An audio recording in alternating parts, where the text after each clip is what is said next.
এটা arm group নাদাংগুৰি পাহাৰত তেওঁলোকে লুকাই আছে আৰু কিবা এটা প্লানিং কৰি আছে ডাঙৰ এটা ঘটনা কৰিবৰ কাৰণে।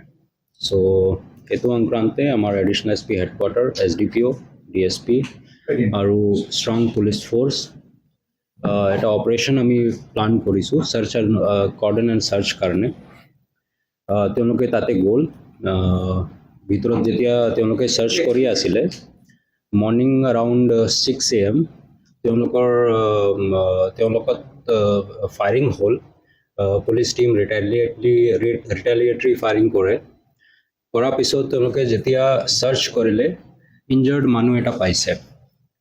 তাক আমি হস্পিটেল ইমিডিয়েটলি শিফ্ট কৰিলোঁ। হস্পিটেলত ব্ৰড ডেড ডিক্লেয়াৰ হ'ল। পিও যেতিয়া আমি সাৰ্চ কৰিলোঁ তাতে পিষ্টল এটা, দুটা গ্ৰেনেড আৰু বাকীখিনি বস্তু পাইছোঁ। তাতে এটা ব্লেংকেট আছিলে, ব্লেংকেটত আমি দুটা আই কাৰ্ড পাইছোঁ। এটা হ'ল ভোটাৰ ID কাৰ্ড, ইপিল মুৰ্মু নামত কাছুগাঁও এড্ৰেছ লিখা আছে, আৰু এটা ATM কাৰ্ড, তাতে ৰোহিত মুৰ্মু লিখা আছে, ঝাৰখণ্ড এড্ৰেছ হ'ল। এই মানুহ আমাৰ কাৰণে ইম্পৰ্টেণ্ট হয়, কিয় কিছুমাহ আগতে ঝাৰখণ্ডৰ পৰা এটা পুলিচ টিম আহিছিলে ইয়াক খুজিবলৈ। যেতিয়া আমি কেছ কাৰণে তেওঁলোকক সুধিছোঁ, তেওঁলোকে কৈছে কি অক্টোবৰ 2024ত ঝাৰখণ্ডত চাহেবগঞ্জ ডিষ্ট্ৰিক্টত এটা ৰেল লাইনত ব্লাষ্ট কৰিছিলে, আৰু সি মেইন মানুহ আছিলে, ইয়াৰ গ্ৰুপ নাছলা। তেওঁলোকে তাতে ৰেছপনচিবিলিটি লৈছিলে আৰু তাৰ পৰা পলাইছে ইয়াতে লুকাবৰ কাৰণে।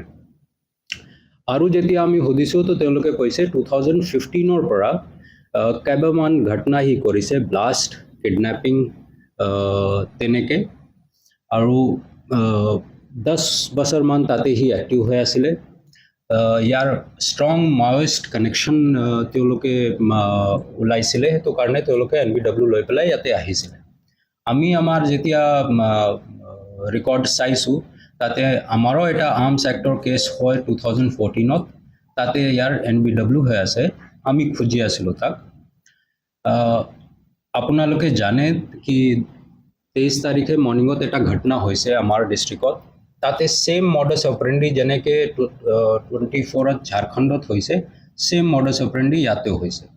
এতিয়া আমি ষ্ট্ৰং ছাছপেক্ট কৰি আছোঁ কি সেম গ্ৰুপ আৰু ৰোহিত মুৰ্মু তেওঁলোকে এইটো ঘটনাত জড়িত হ'ব পাৰে।